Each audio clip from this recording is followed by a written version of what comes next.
ٹھیک سے جی.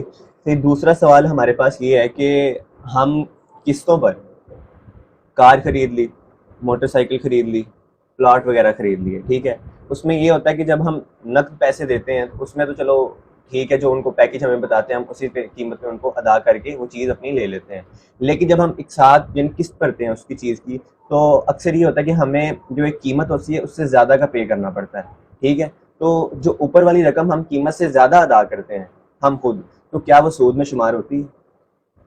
بیٹا یہ بڑا ویلڈ سوال ہے آج کل کے دور میں, آج کل کے وقت کے اندر یہ بہت امپورٹنٹ ہے اور اس کا بتانا اور سمجھنا بھی بہت ضروری بات ہے, کیونکہ اس مسئلے کے دو مکتب فکر پیدا ہو چکے ہیں. یعنی علماء کرام دو اقسام کے ہیں, ایک کہتے ہیں یہ جائز ہے اور میجورٹی یہ کہتی ہے کہ یہ جائز ہے, کچھ یہ کہتے ہیں کہ یہ جائز نہیں ہے, جن میں ڈاکٹر اسرار بھی ہیں. پچھلے دنوں ابھی میں ان کا کلپ بھی دیکھ رہا تھا, تو ان کے نزدیک بھی یہ ٹھیک نہیں ہے.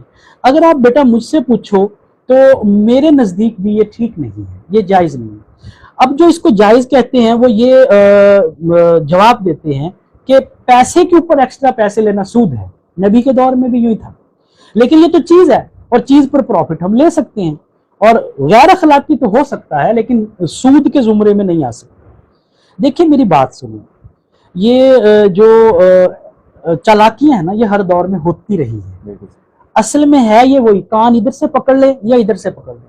بات یہ ہے کہ یہ موبائل ہے, یہ مارکیٹ میں 5,000 کا ہے, میں کہتا ہوں میں نے اس کے 8,000 لینے ہیں, 2 مہینے بعد مجھے دے دینا. بعض تو ایسے ہیں کہ جو صرف نام کے طور پہ رکھ لیے جاتے ہیں, اس کو وہ دے دیتے ہیں کہ نام یہ ہے جی, چیز نہ لی نہ دی. یہ بینکس بھی ایسے کر رہے ہیں تاکہ اس کو ایک اسلامی بینک کا نام دے دیا جائے. ایک تو یہ ہے جو کہ ٹوٹلی غلط بات ہے. اصل میں سود کو سوچنے والی بات یہ ہے کہ اتنا کنڈیم کیوں کیا گیا. شرک بلا شبہ سب سے بڑا گناہ ہے, لیکن سود کے بارے میں قرآن پاک کہتا ہے کہ یہ اللہ اور اس کے رسول کے خلاف جنگ ہے. اچھا آپ صلی اللہ علیہ وسلم نے حدیث کہ اس کے 70 درجے ہیں, اور ادنا درجہ یہ ہے کہ ماں کے ساتھ زنا کر, سود کھانے والے کے لیے کہا گیا.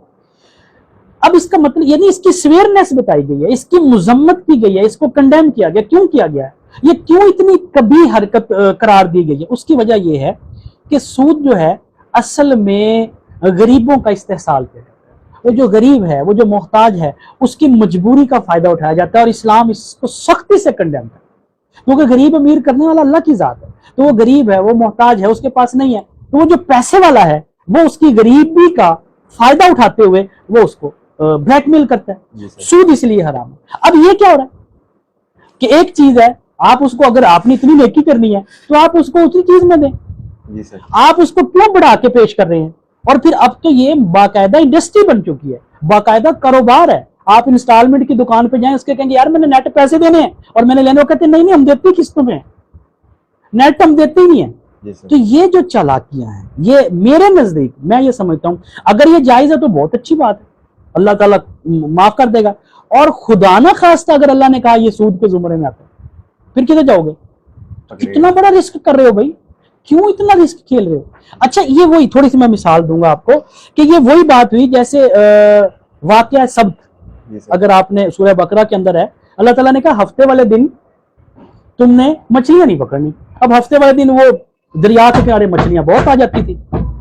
اب ہوا یہ کہ ہفتے والے دن مچھلیاں دریا کے کنارے اتنی آ جاتی تھی, تو وہ انہوں نے دیکھا جو شر پسند لوگ تھے کہ یار باقی دنوں میں نہیں آتی, انہوں نے نالیاں بنا لی, حوض بنا لی. اب مچھلیاں جو ہیں وہ تیر کے آ جاتی حوضوں میں, ان جو بنائے تھے, اور اتوار کو پکڑ لیتے. وہ کہتے اللہ نے ہفتے کو منع کیا ہے, اتوار کو تو ہم پکڑ رہے ہیں.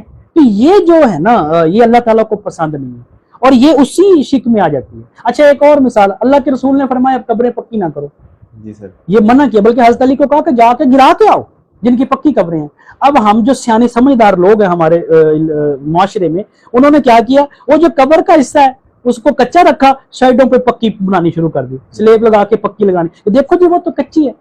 بھائی کچی رکھنے کا مقصد کیا تھا کہ اس کو سیو نہ رکھا جا سکے, کچھ دنوں میں سالوں میں جا کے وہ ختم برابر ہو جائے, اس کو کوئی بنا کے نہیں رکھنا کہ وہ, لیکن اس کو سمجھداری دیکھو جی وہ تو کیا. اللہ کو ایسی چیزیں پسند نہیں ہے. تو یہ وہ مثالیں ہیں جو یہ آپ جو کہہ رہے ہو قسطوں والا کاروبار جو اتنا بڑھ چڑھ کے, اور آپ صلی اللہ علیہ وسلم نے فرمایا تھا کہ قیامت کے قریب ایسے ہوگا کہ حرام سے بچنا مشکل ہو جائے گا. اور نہیں تو جتنا بھی ہوگا اس کی گرد ضرور پڑے گی. ایسی ایسی چیزیں نکل آئیں گی کہ بندے کو سمجھ, یہ فتنے ہی تو ہیں جن سے بچنے کی تاکید کی گئی ہے. تو بہرحال بیٹا میرے نزدیک جو ہے قسطوں پر چیزیں لینا جائز بٹ سر اس میں ایک چیز ہے نا کہ اب جو بیچنے والا ہے وہ تو ظاہر بات ہے قصوروار ہے, وہ ایک کسی غریب کی مجبوری کا فائدہ اٹھا رہا ہے, لیکن ایک بندہ جس کے اندر استطاعت نہیں ہے وہ کہتا ہے کہ ہاں میں تھوڑا تھوڑا کر کے اپنی یہ چیز خرید لوں گا یا اسے میں حاصل کر لوں گا, تو کیا یہ اس کے اندر یہ بھی قصوروار اندر آتا ہے؟ دیکھیں معاشرے کے اندر یہ خرابی, وہ زیادہ تر چیزیں کس کے لیے لے رہا ہے, جہیز کے لیے لے رہا ہے. تو جہیز کیا جائز ہے؟ حرام ہے نا, جائز ہے. وہ چیزیں کیوں لے رہا ہے؟ کیا معاشرے کے اندر ایسے لوگ نہیں ہیں کہ جو اس کے لیے جہاد کریں کہ یار نہیں میں نے اپنی بیٹی کو جو ہوتا ہے دے سکتا ہے سادگی کے ساتھ وہ کر لے, اور آگے بھی بندوں کو چاہیے. مجبوری کی بیس پر وہ کہتا ہے میں تو مجبور تھا, تو پھر وہ مجبور تھا جس نے سود کھایا وہ بھی بچ جائے گا, مجبور تھا جس نے شرک کر دیا وہ بھی بچ جائے گا. وہ کہتا ہے میں کیا کرتا, میں مجبور ہو گیا اور میرے سے زنا ہو گیا. ایسی بات نہیں ہے, مشکل میں ہی تو جا کے کھڑا ہونا ہے. ٹھیک سر. والعصر ان الانسان لفی خسر, انسان خسارے میں ہے. الا الذین آمنوا وعملوا الصالحات, سوائے ان لوگوں کے جنہوں نے نیک عمل. بچنا بھی ہے اور دوسروں کو بچانے کی کوشش بھی کرنی ہے. اگر آپ یہ جواز کہیں کہ میں کیا کرتا, تو پھر ایسے ایسے اللہ کے پاس پھر اس دن بہت مثالیں آ جائیں گے جنہوں نے اس کے لیے اپنی جانیں قربان کی, جنہوں نے کھڑے رہے, جنہوں نے اپنی بیٹیوں کو اور بچوں کو ان کے اسلام کی دعوت کے لیے پریشانیاں لینی پڑتی ہیں, ایسے معاشرے کے خلاف چلنا پڑتا ہے.